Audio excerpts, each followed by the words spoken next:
Hello students. मैंने last class में S block elements की लास्ट क्लास में जो L1 था उसमें मैंने एस ब्लॉक एलिमेंट्स के बारे में बताया, जिसमें कि एल्कली मेटल्स और एल्कलाइन अर्थ मेटल्स के बारे में बताया। थोड़ा सा ब्रीफ इंट्रोडक्शन दिया था, उसको आज हम आगे कंटिन्यू करेंगे। और उस इंट्रोडक्शन को जो मैंने लास्ट क्लास में दिया था लेक्चर 1 में, उसको एक बार मैं ब्रीफ करते हुए आगे बढ़ता हूँ। जैसे मैंने सबसे पहले एस ब्लॉक एलिमेंट्स के बारे में बताया कि एस ब्लॉक एलिमेंट्स कौन कौन होते हैं। You already very well known सबको कि on the basis of electronic configuration periodic table में एस ब्लॉक एलिमेंट्स कौन कौन से होते हैं, alkali metals and alkaline earth metals, यानी कि ग्रुप 1 और ग्रुप 2 वाले। ग्रुप 1 और ग्रुप 2 वाले, और ग्रुप 1 और ग्रुप 2 को हम फर्स्ट ए ग्रुप और सेकंड ए ग्रुप भी बोलते हैं। जैसे कि अकॉर्डिंग टू लेटेस्ट सिस्टम जो है वो पीरियोडिक टेबल में ऐसा कर दिया है कि 1 से लेकर के 18 तक, 1 to 18, 1 से लेकर के 18 तक ग्रुप नंबर बना दिए। लेकिन इसमें एक क्लासिफिकेशन पैरेलली और चलता है केमिस्ट्री में, 1A सेकेंड ए, तो उस तरह से alkali 1A second A, 1B second B, इस तरह से। तो alkali metals and alkaline earth metals both belongs to S block elements. और alkali metals and alkaline earth metals का, एल्कली मेटल्स का ग्रुप होता है फर्स्ट ग्रुप और first A. Alkaline earth metals का ग्रुप होता है सेकेंड ग्रुप और सेकेंड ए। तो इसमें हमने लास्ट क्लास में, मैं जल्दी डिस्कस कर देता हूं कि मेंबर्स जो होते हैं एल्कली मेटल्स के, lithium, sodium, potassium, rubidium, caesium, francium, इनको भी बहुत ज़्यादा अपने आप जब टच में बने रहोगे तो अपने आप ये एलिमेंट्स याद हो जाते हैं। एक दो बार देखोगे तो अपने आप याद हो जाएंगे। और धीमे धीमे जब केमिस्ट्री में और पढ़ते हैं, जैसे सोडियम के बहुत बार कंपाउंड पढ़ेंगे, पोटेशियम के बहुत बार कंपाउंड पढ़ेंगे, लिथियम के बारे में बहुत बार करेंगे, तो ये सब चीज़ें अपने आप याद हो जाती हैं। तो ऐसे ही ग्रुप 2 में beryllium, magnesium, calcium, strontium, barium, radium होता है। तो ग्रुप 2 में यहाँ पर एक बात ध्यान रखने वाली बात है, ये बड़ा इंपॉर्टेंट क्वेश्चन भी बन जाता है इसमें ऑब्जेक्टिव टाइप में, कि सभी एल्कलाइन अर्थ मेटल्स दिए हुए हैं। और कई बार तो ऐसा होता है कि और ट्विस्ट हो जाता है सवाल में, और ये पूछा गया जैसे कि इसमें से कौन एल्कलाइन अर्थ मेटल नहीं है। तो यहाँ पर ध्यान देना, among second group beryllium is not considered as alkaline earth metal. First group, first A या फर्स्ट ग्रुप का general electronic configuration outermost shell का NS1 होता है, ऐसे ही एल्कलाइन अर्थ मेटल का NS2 होता है। और पीरियड में, अपने पीरियड में largest in size alkali metals, second largest alkaline earth metals. Density में लास्ट क्लास में मैंने फोकस किया था कि डेंसिटी में एक बात ध्यान रखना, एल्कली मेटल्स में ये बड़ा इंपॉर्टेंट क्वेश्चन है, इसमें जनरल मिस्टेक होती है कि जैसे down the group density increase हो रही है, उसके हिसाब से हमने क्वेश्चन किया, गलत हो गया। यहाँ पर बिल्कुल ध्यान रखना, दोनों के केस में ध्यान रखना है। लास्ट क्लास में भी मैंने बोला था, लिथियम, पोटेशियम और सोडियम में, जैसे कि पोटेशियम, सोडियम से पोटेशियम का साइज एकदम से बढ़ गया तो mass is equal to volume into density होती है। तो डेंसिटी इज इक्वल टू क्या हो गया, मास अपॉन वॉल्यूम। तो वॉल्यूम एकदम से बढ़ गया लेकिन मास उतना नहीं बढ़ पाया, तो डेंसिटी एकदम से कम हो गई। अदरवाइज मास वॉल्यूम रेशियो जो होता है, मास बढ़ रहा है, वॉल्यूम भी बढ़ रहा है। तो जैसे और नीचे जब ग्रुप में जाते हैं ना, कभी भी और नीचे ग्रुप में जाते हैं, तो जो बीच के जो डी ब्लॉक एलिमेंट या एफ ब्लॉक एलिमेंट्स की पुअर शील्डिंग होती है, उसकी वजह से डेंसिटी डेंस हो जाता है, क्योंकि इफेक्टिव न्यूक्लियर चार्ज बढ़ जाता है ना। तो नीचे वाले ग्रुप्स में तो ऐसा वेरिएशन रेयर आता है, लेकिन ऊपर की तरफ जैसे लिथियम से आए तो लिथियम से सोडियम आए तो ठीक है, कोई बात नहीं, लेकिन सोडियम से पोटेशियम आया तो एकदम वॉल्यूम तो बढ़ गया लेकिन उस हिसाब से मास नहीं बढ़ा, तो वहाँ पे डेंसिटी कम हो जाती है। ऐसे ही एल्कलाइन अर्थ मेटल में देखो, कैल्शियम की डेंसिटी देखो सबसे कम है, ठीक है, कैल्शियम, मैग्नीशियम, फिर बेरिलियम है, फिर स्ट्रोंशियम है, फिर बेरियम है, ठीक है। तो इसके बाद हमने डिस्कस किया था आयनाइजेशन पोटेंशियल। तो आयनाइजेशन पोटेंशियल क्या होता है, ये बहुत इंपॉर्टेंट है। Ionisation potential in a period from left to right, ionisation potential जो होता है वो क्या होता है, इंक्रीज होता जाता है विद फ्यू एक्सेप्शंस। जैसे कि स्टेबल इलेक्ट्रॉनिक कन्फिगरेशन वाला होता है तो उसमें बीच बीच में वेरिएशन आते रहते हैं। तो हाँ, हाउएवर एल्कली मेटल्स का आयनाइजेशन पोटेंशियल अपने पीरियड में सबसे कम होता है। तो अगर आयनाइजेशन पोटेंशियल सबसे कम है तो इनकी टेंडेंसी टू लूज इलेक्ट्रॉन क्या है, बहुत इजी है, बहुत ही इजीली लूज कर देते हैं इलेक्ट्रॉन। तो इसका ये एक मेजर फैक्टर भी हो गया कि जिस एलिमेंट की टेंडेंसी जो है इलेक्ट्रॉन को लूज करने की ज़्यादा है, तो वो रिड्यूसिंग अच्छा हो जाता है। तो आयनाइजेशन पोटेंशियल एक ऐसा फैक्टर भी है, एक रिस्पॉन्सिबल फैक्टर है, बहुत इंपॉर्टेंट फैक्टर है कि अगर लो आयनाइजेशन एनर्जी है तो इस तरीके के एलिमेंट्स जब आयनाइजेशन एनर्जी लो हो जाता है तो उसकी वजह से रिड्यूसिंग करेक्टर किसी भी एलिमेंट का बढ़ता वैसे है। इसके लिए और भी होता है, रिड्यूसिंग करेक्टर के लिए और भी रिस्पॉन्सिबल करेक्टर्स होते हैं, जैसे कि एक्वस सॉल्यूशन में hydration energy, enthalpy of atomisation, ठीक है ना, तो वो आगे की क्लासेस में मैं डिस्कस करूंगा।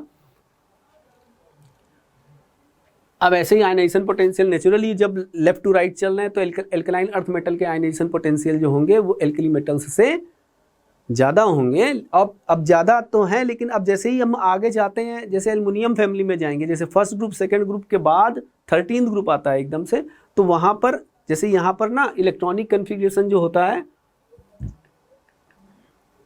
आउटर मोस्ट का इलेक्ट्रॉनिक कन्फिग्रेशन NS2 है। तो NS2 का मतलब है फुली फिल्ड सबसेल है यहाँ पर, तो थोड़ा सा स्टेबल इलेक्ट्रॉनिक कन्फिगरेशन है। तो जब 13th ग्रुप वाला मेंबर की आयनाइजेशन पोटेंशियल डिस्कस करते हैं तो उनकी आयनाइजेशन पोटेंशियल सेकंड ग्रुप वालों से कम हो जाती है, फिर 13th के बाद 14th में इंक्रीज होती है, फिर 14th से 15th में फिर इंक्रीज हो जाती है बहुत ज़्यादा, और फिर जब 15th में बहुत ज़्यादा इंक्रीज हो जाती है फिर 16th में डिप मारती है, फिर 17th में इंक्रीज होती है, फिर इनर्ट गैस आ जाता है। फिर इनर्ट गैस की तो आयनाइजेशन एनर्जी बहुत ज़्यादा होती है क्योंकि उनका टोटल स्टेबल इलेक्ट्रॉनिक कन्फिगरेशन है। तो एल्कली मेटल से एल्कलाइन अर्थ मेटल की आयनाइजेशन एनर्जी तो ज़्यादा होती है। ओके, ऑक्सीजन स्टेट नॉर्मल है, एल्कली मेटल्स की ऑक्सीजन स्टेट हमेशा +1 होती है, एल्कलाइन अर्थ मेटल्स की ऑक्सीजन स्टेट अपने कंपाउंड्स में +2 होती है। ये फ्लेम कलरेशन के बारे में बताया था, इसको भी थोड़ा सा देख लेना, लास्ट क्लास में बता चुका था मैं। कंडक्टिविटी के बारे में भी बताया था कि एक्वस सॉल्यूशन में खूब ज़्यादा हाइड्रेशन हो जाता है, तो जिसका स्मॉलर साइज होता है उसका साइज जो आयन बहुत छोटा है, जैसे लिथियम आयन बहुत छोटा है, तो लिथियम आयन अगर बहुत छोटा है तो उसका साइज एक्वस सॉल्यूशन में बहुत बड़ा हो जाता है, तो उसकी मोबिलिटी कम हो जाती है। तो इसकी वजह से क्या हुआ कि लिथियम की कंडक्टिविटी कम हो गई है, लिथियम आयन की कंडक्टिविटी कम हो गई, फिर सोडियम आयन की, फिर पोटेशियम आयन की, फिर रुबिडियम आयन की, फिर सीजियम आयन की। ऐसे ही एल्कलाइन अर्थ मेटल में भी यही ट्रेंड चलता है, इसमें कोई एक्सेप्शन नहीं होता है। तो रिड्यूसिंग पावर हमने तुमको बताया। अब रिड्यूसिंग पावर में क्या हुआ, रिड्यूसिंग पावर में ये हुआ कि अब जैसे अभी हमने तुमको डिस्कस किया था कि आयनाइजेशन पोटेंशियल है। अब आयनाइजेशन पोटेंशियल क्या होती है, एल्कली मेटल्स की आयनाइजेशन पोटेंशियल का जो ट्रेंड होता है लोएस्ट इन देयर पीरियड है, और जब डाउन द ग्रुप हम चलते हैं तो आयनाइजेशन एनर्जी और कम हो जाती है। आयनाइजेशन एनर्जी इतनी कम हो जाती है कि हम इसके पीछे एक क्वेश्चन बड़ा इंपॉर्टेंट बनता है कि फोटो इलेक्ट्रिक सेल में एल्कली मेटल्स में कौन सा मेटल यूज करते हैं फोटो इलेक्ट्रिक सेल में, तो potassium.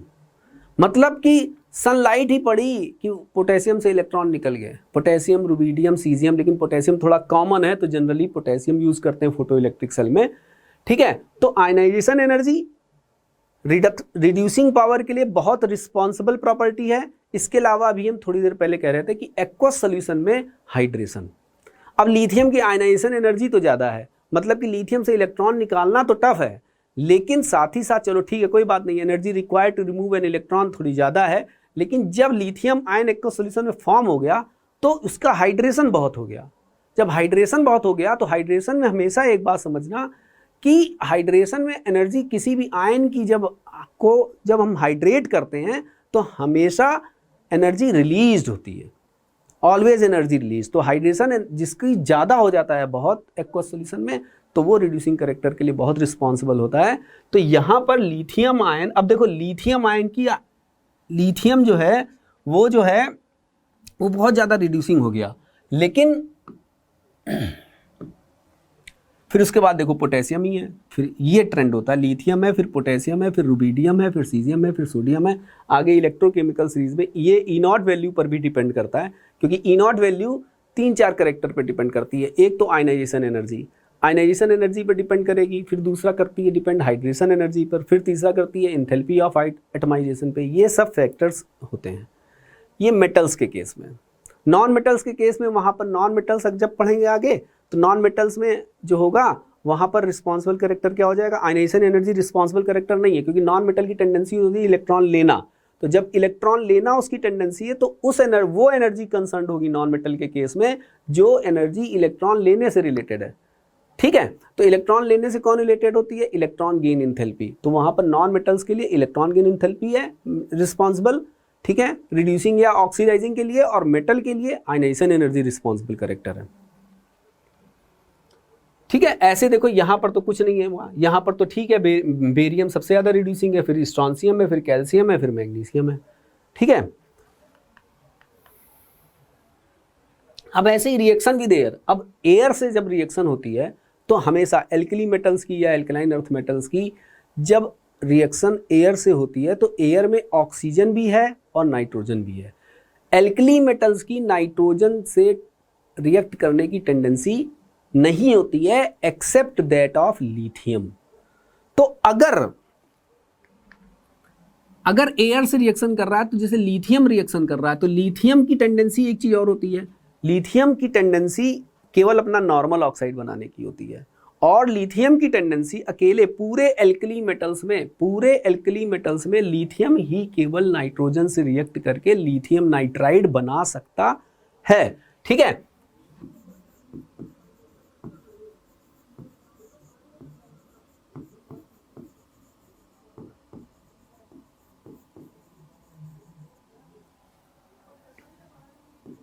only lithium can react with nitrogen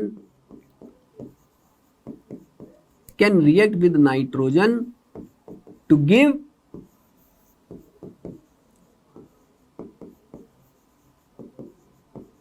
lithium nitride. और एल्कली मेटल एयर से जब रिएक्शन करते हैं तो नाइट्रोजन नहीं बनाते हैं।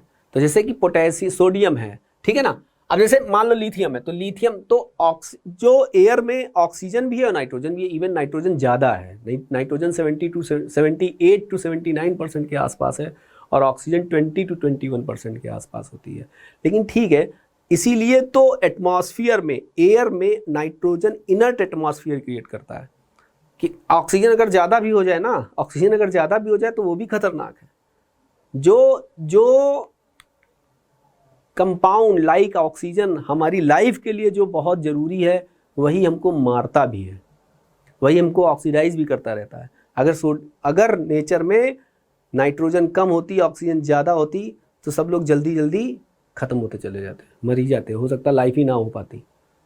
ठीक है, तो लिथियम, खैर लिथियम जो है ऑक्सीजन से रिएक्शन करके, लिथियम ऑक्सीजन से रिएक्शन करके लिथियम ऑक्साइड बनाएगा। यानी कि अगर एयर से रिएक्शन होगी तो लिथियम जो है वो लिथियम एयर के अंदर ऑक्सीजन से रिएक्ट करके लिथियम ऑक्साइड बनाएगा, और लिथियम एयर के अंदर प्रेजेंट N2 से रिएक्ट करके लिथियम नाइट्राइड बनाएगा।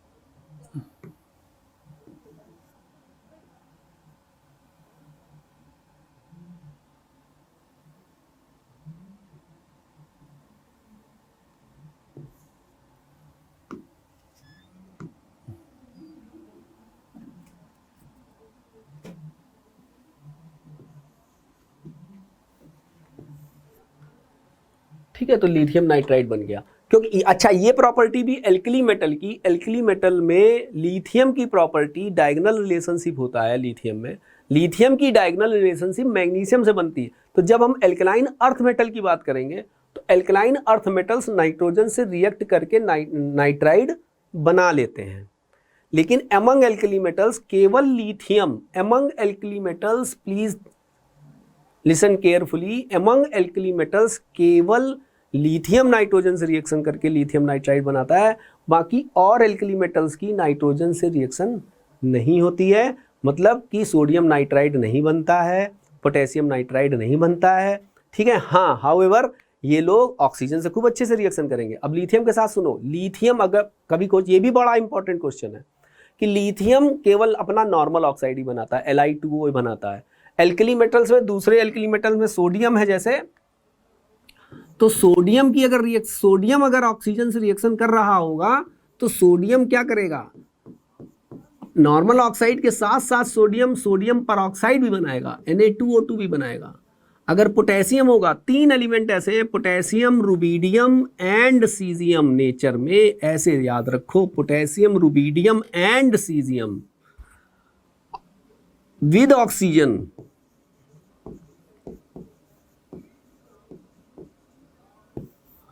With oxygen form super oxide.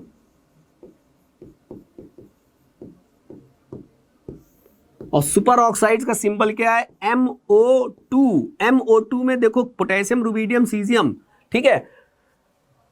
जब हम रिडॉक्स रिएक्शन पढ़ते हैं, ऑक्सीडेशन नंबर पढ़ते हैं, तो हमें पता है कि एल्कली मेटल्स की ऑक्सीडेशन स्टेट हमेशा अपने कंपाउंड्स में +1 होती है। तो अगर एल्कली मेटल्स के अपने कंपाउंड में +1 है, तो ये एल्कली मेटल है +1 है, तो ऑक्सीजन की यहाँ पर ऑक्सीडेशन स्टेट -1/2 होगी, सुपर ऑक्साइड। सुपर ऑक्साइड बस 3 लोग बनाते हैं, potassium, rubidium and caesium. Hydrogen पर ऑक्साइड देख रहे हो, हाइड्रोजन पर ऑक्साइड H2O2 है ना, मतलब हाइड्रोजन अपने 2 ऑक्साइड बना रहा है, एक तो H2O बना ले रहा है नॉर्मली वाटर, दूसरा हाइड्रोजन पर ऑक्साइड H2O2। और पर ऑक्साइड्स में कौन कौन बना सकते हैं पर ऑक्साइड, लिथियम को छोड़ करके बाकी एल्कली मेटल्स अपने पर ऑक्साइड भी बना लेंगे। पोटेशियम, रुबीडियम, सीजियम, यानी कि लिथियम केवल नॉर्मल ऑक्साइड बना रहा है, लिथियम केवल नॉर्मल ऑक्साइड बना रहा है, सोडियम नॉर्मल ऑक्साइड के साथ साथ परऑक्साइड भी बना रहा है, और पोटेशियम, रुबीडियम और सीजियम, ठीक है। फ्रांसियम क्योंकि रेडियो एक्टिव होता है तो हम उसकी प्रॉपर्टी ज़्यादा डिस्कस नहीं करते हैं, तो उसकी प्रॉपर्टी को डिस्कस करना बड़ा टफ होता है ना। तो पोटेशियम, रुबीडियम और सीजियम ये नॉर्मल ऑक्साइड तो बना लेंगे, लेकिन नॉर्मल ऑक्साइड से ज़्यादा आसानी से परऑक्साइड और सुपर ऑक्साइड भी बना लेते हैं, क्योंकि नॉर्मल ऑक्साइड, इसका एक रीज़न और भी होता है कि बड़ा कैटायन, बड़ा कैटायन बड़े एनायन को स्टेबलाइज करता है। तो जैसे O- छोटा है, फिर O2- और बड़ा है, O2- इन बिटवीन आ जाता है, तो उसमें क्या होता है कि पोटेशियम, रुबीडियम और सीजियम सुपर ऑक्साइड के साथ स्टेबल कंपाउंड बन जाता है। जैसे सुपर ऑक्साइड क्या होता है, सुपर ऑक्साइड होता है O2-, तो पोटेशियम के साइज और रुबीडियम का साइज क्या है और सीजियम का साइज ये बड़े है ना, तो बड़े कैटायन बड़े एनायन को स्टेबल करते हैं। इसीलिए लिथियम का साइज बहुत छोटा है, तो लिथियम भैया केवल नॉर्मल ऑक्साइड ही बनाता है, इवन लिथियम परऑक्साइड भी नहीं बना सकता, ठीक है। अमंग एल्कलाइन अर्थ मेटल भी बेरियम परऑक्साइड बना लेगा, स्ट्रोंशियम परऑक्साइड बना लेगा, लेकिन बेरिलियम और मैग्नीशियम और कैल्शियम को परऑक्साइड बनाने में दिक्कत आएगी। बेरिलियम तो नहीं बना पाएगा, मैग्नीशियम भी नहीं बना पाएगा, ठीक है, और कैल्शियम भी नहीं बना पाता है। स्ट्रोंशियम मतलब ऐसे समझ लो कि एल्कलाइन अर्थ मेटल में स्ट्रोंशियम और बेरियम बना पाएंगे परऑक्साइड। सुपर ऑक्साइड तो बस केवल 3 ही एलिमेंट नेचर में बना पा रहे हैं, पोटेशियम, रुबीडियम एंड सीजियम। एक बात और बड़ी इंपॉर्टेंट कि अगर एल्कलाइन अर्थ मेटल की रिएक्शन एयर में से हो रही है तो ठीक है, देखो ऐसा एयर में कार्बन भी होता है, एयर में CO2 भी होती है, तो थोड़ा सा कार्बोनेट भी बन सकता है। नॉर्मल ऑक्साइड जो लोग बना रहे हैं, नॉर्मल ऑक्साइड बन सकता है।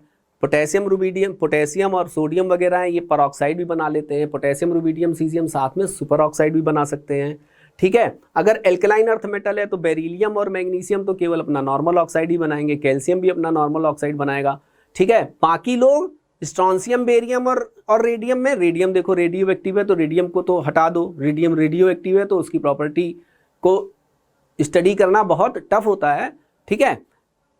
टफ क्या होता है, मतलब रेडियो एक्टिव एलिमेंट है, उसकी प्रॉपर्टी इसलिए डिस्कस नहीं करी जाती, केमिकल प्रॉपर्टी बड़ा हजार्डस है।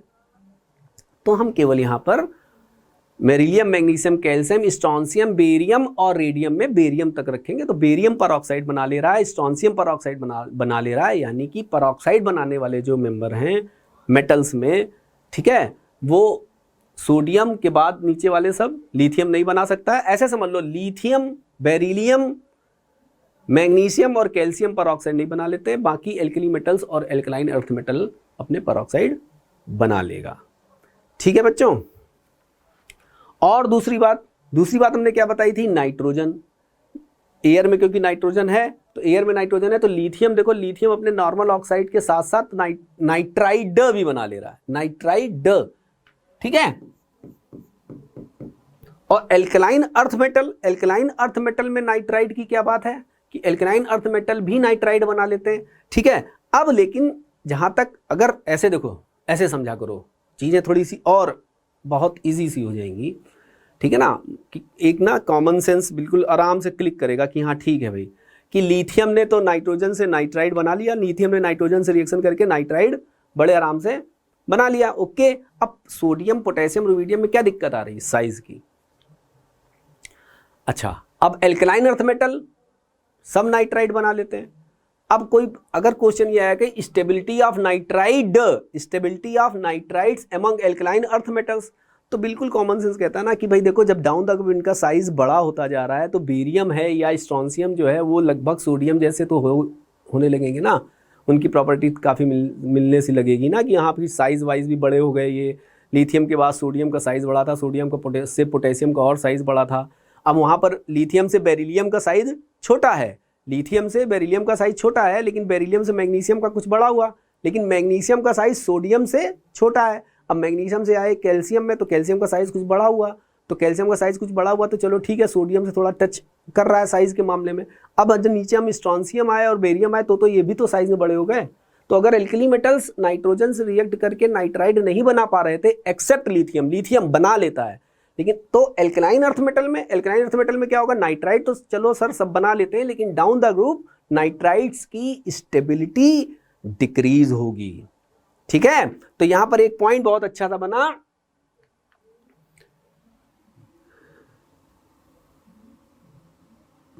Among alkali metals accept lithium,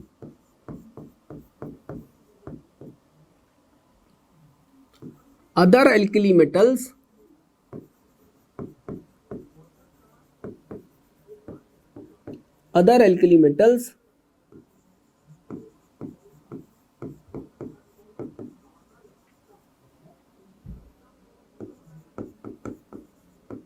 nitrides with nitrogen,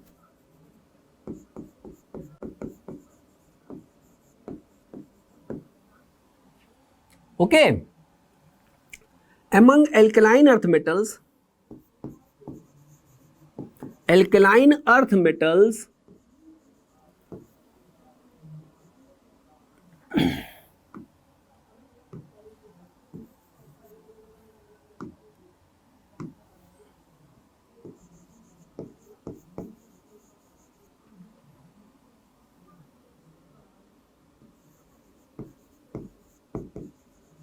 can form nitrides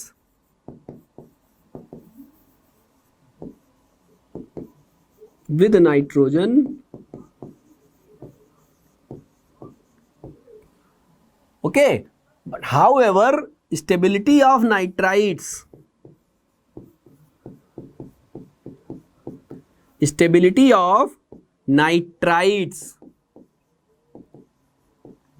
nitrides मतलब N3 minus, stability of nitrides of alkaline earth metals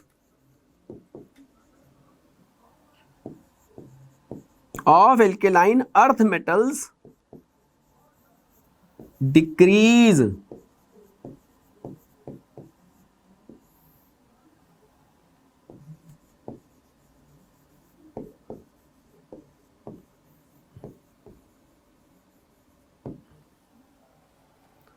stability of nitrides down the group decrease होती है। Stability of nitride कह लें, या question आया thermal stability, तो thermal stability of nitride भी decrease होती है, ठीक है।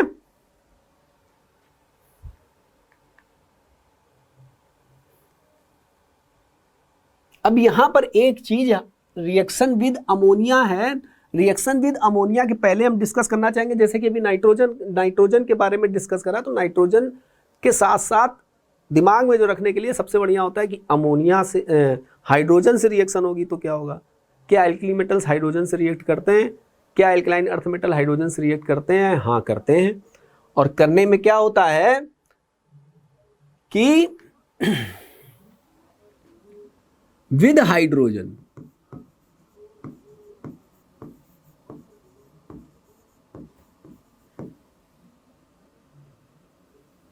with hydrogen alkali metals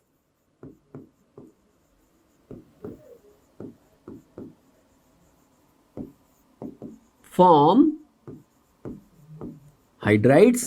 अब अगर जब एल्कली मेटल्स के साथ हाइड्राइड बन रहा है तो हाइड्रोजन की यहां पर ऑक्सीडेशन स्टेट कितनी होगी? -1। हाइड्रोजन की ऑक्सीडेशन स्टेट यहां पर कितनी होगी बेटा? -1। अब दूसरी बात, डाउन द ग्रुप,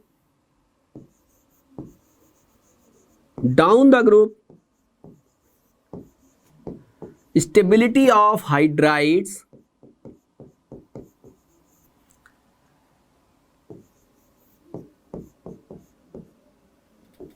डिक्रीज।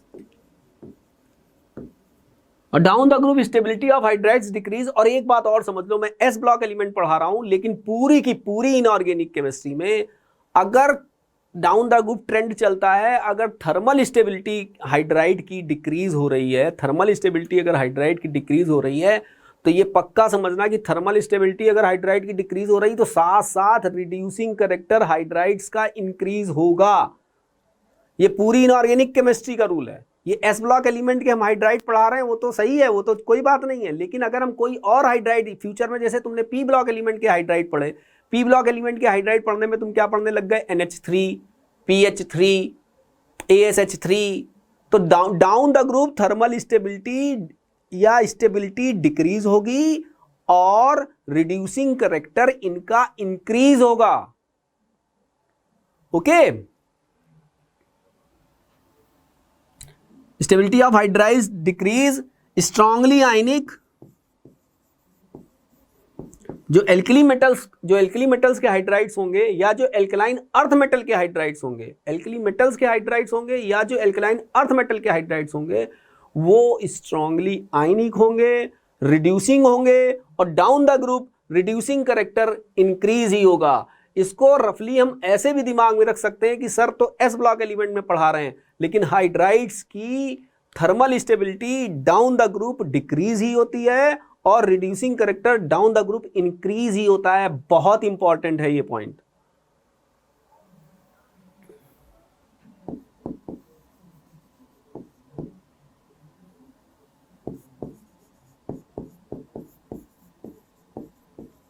दोनों बातें, ionic character and reducing character,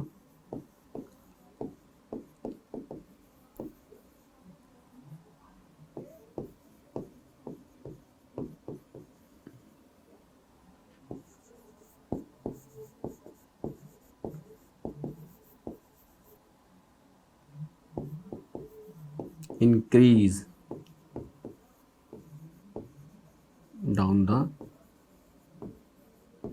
group। Strongly ionic होते हैं। एल्कलाइन अर्थ मेटल में भी वही बात है, एल्कलाइन अर्थ मेटल्स हाइड्रोजन से रिएक्शन करते हैं। तो जैसे एल्कली मेटल्स तो हाइड्रोजन से रिएक्ट करके MH टाइप हाइड्राइड बनाएंगे, क्योंकि हाइड्राइड की वैलेंसी -1, M की हमेशा +1 होती है। जब हम एल्कलाइन अर्थ मेटल पे चलेंगे, तो एल्कलाइन अर्थ मेटल पे जो हाइड्राइड बनेंगे वो बनेंगे MH2 में, क्योंकि M की +2 है और H की -1 है। इनमें भी वही वाली बात है कि हाइड्रोजन से रिएक्शन करेंगे, लेकिन down the group stability of hydrides decrease होती है, ठीक है, और reducing character alkaline earth metal के भी हाइड्राइड्स में इंक्रीज होता है, ठीक है। थर्मल स्टेबिलिटी डिक्रीज हो रही है तो रिड्यूसिंग कैरेक्टर इंक्रीज होगा।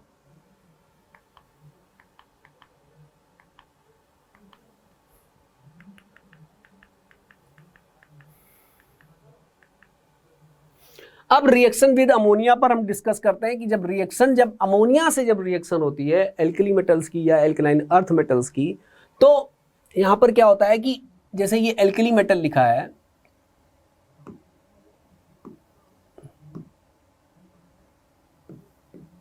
एल्कली मेटल प्लस ऐसे करके लिखा ना X + Y अमोनिया, तो एक्चुअली क्या हुआ है कि ammonia solution, ammonia as a solvent जब है, जैसे मान लो कि वाटर है, तो वाटर के अंदर एल्कली मेटल गया, उसने Na++ एक इलेक्ट्रॉन हो गया, ठीक है। ऐसे ही अमोनिया एज ए सॉल्वेंट है, तो जब अमोनिया एज ए सॉल्वेंट है तो एल्कली मेटल पानी में गया, अमोनिया में गया एल्कली मेटल, तो उसने M प्लस दिया और E माइनस दिया।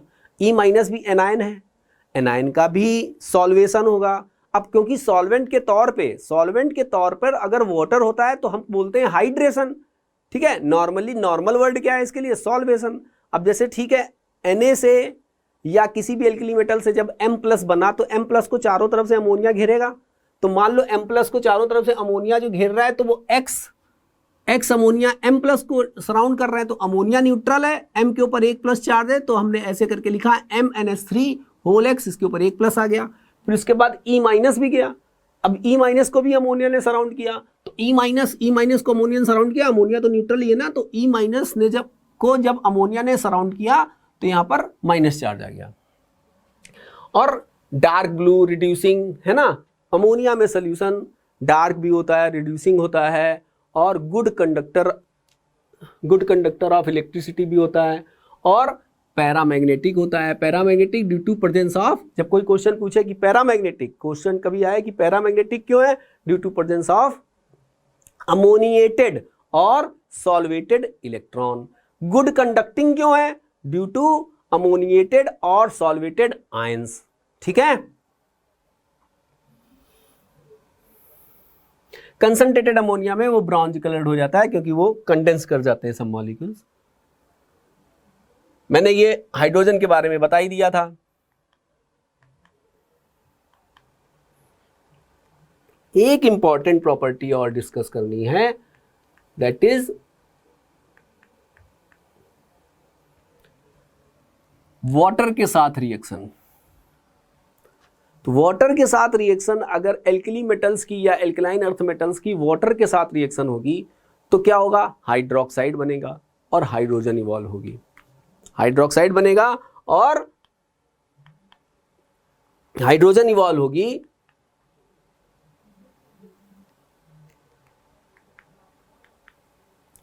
तो जैसे Na की पानी से रिएक्शन हुई,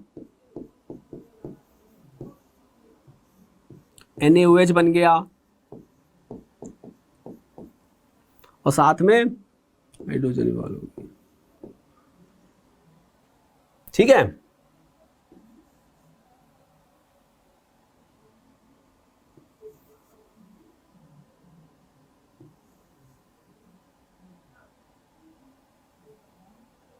दो H 4H, ठीक है, बैलेंस हो गया।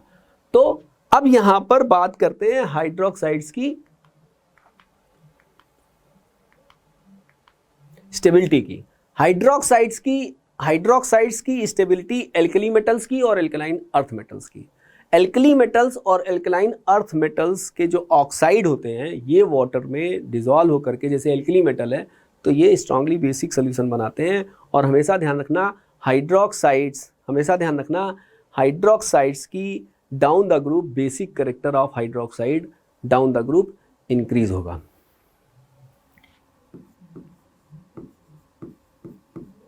Basic character of alkali metals and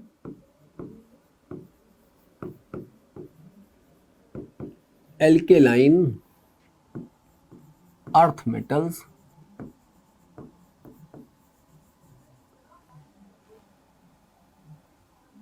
increase down the group. मतलब LiOH है तो LiOH से ज्यादा बेसिक होगा NaOH,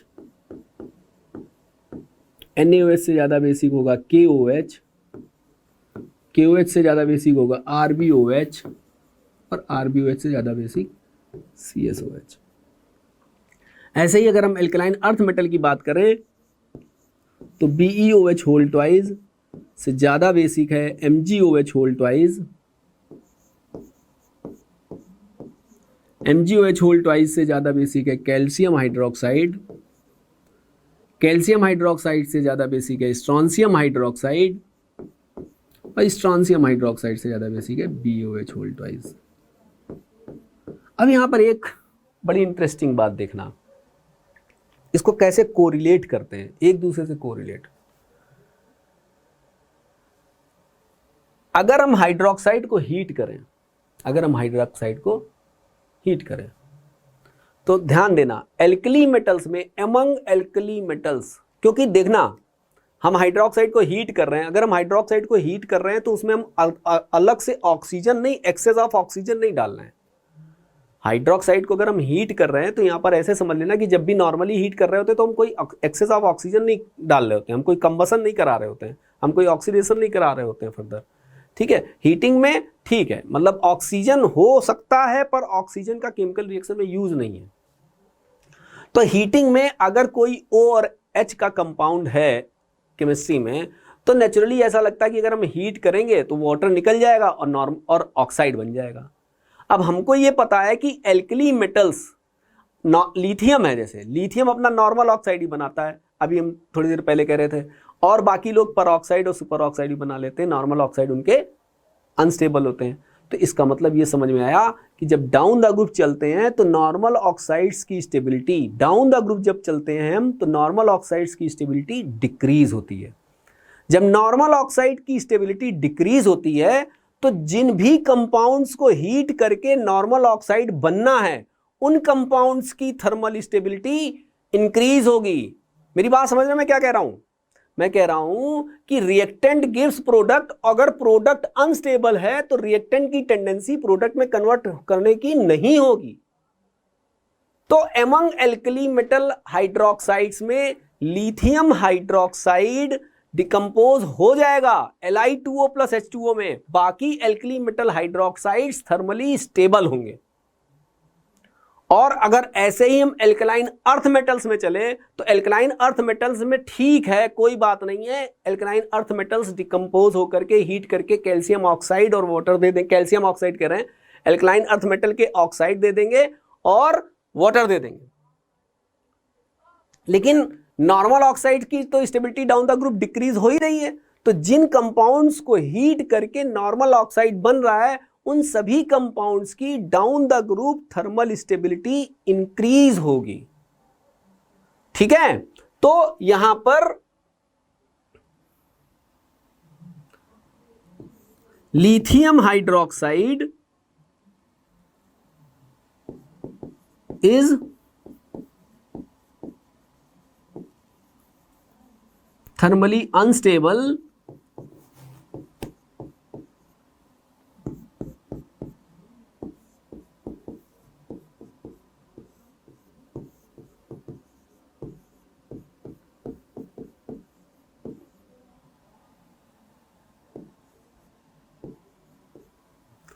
लेकिन other alkali metal hydroxides are thermally stable.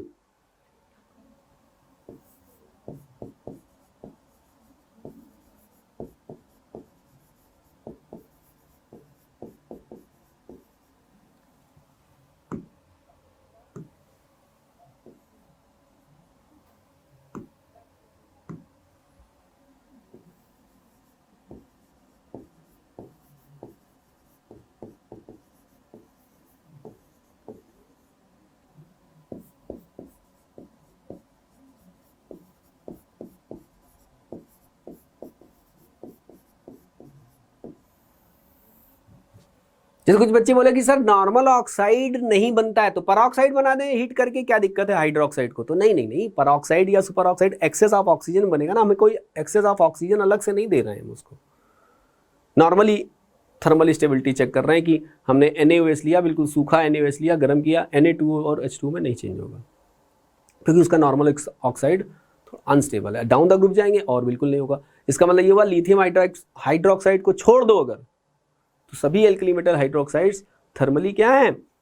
Stable हैं। और एल्कलाइन अर्थ मेटल हाइड्रोक्साइड्स की बात अगर हम करें तो उसमें भी तो वही बात है कि भाई नॉर्मल ऑक्साइड्स की, ये भी देखो समझ लो, पूरी इनऑर्गेनिक केमिस्ट्री में अगर कोई पूछे कि नॉर्मल ऑक्साइड्स की स्टेबिलिटी का ऑर्डर क्या होगा down the group, normal oxides की स्टेबिलिटी डिक्रीज होगी।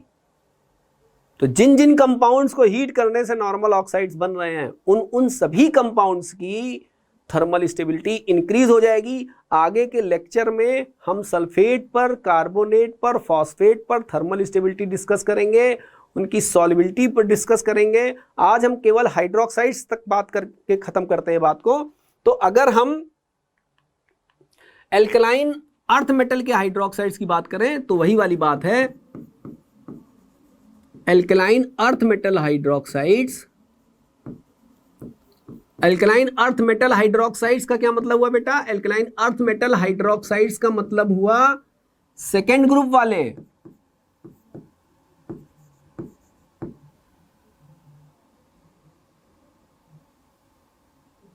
एल्कलाइन अर्थ मेटल हाइड्रोक्साइड्स की थर्मल स्टेबिलिटी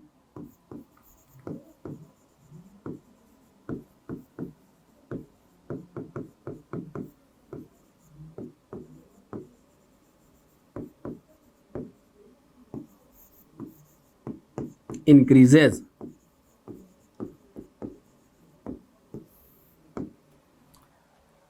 ठीक है, तो आज बच्चों मैं इतना ही रखता हूं। इसके बाद मैं नेक्स्ट क्लास में एस ब्लॉक एलिमेंट्स के सल्फेट्स, कार्बोनेट, फॉस्फेट्स की सॉल्युबिलिटी, थर्मल स्टेबिलिटी के बारे में डिस्कस करेंगे।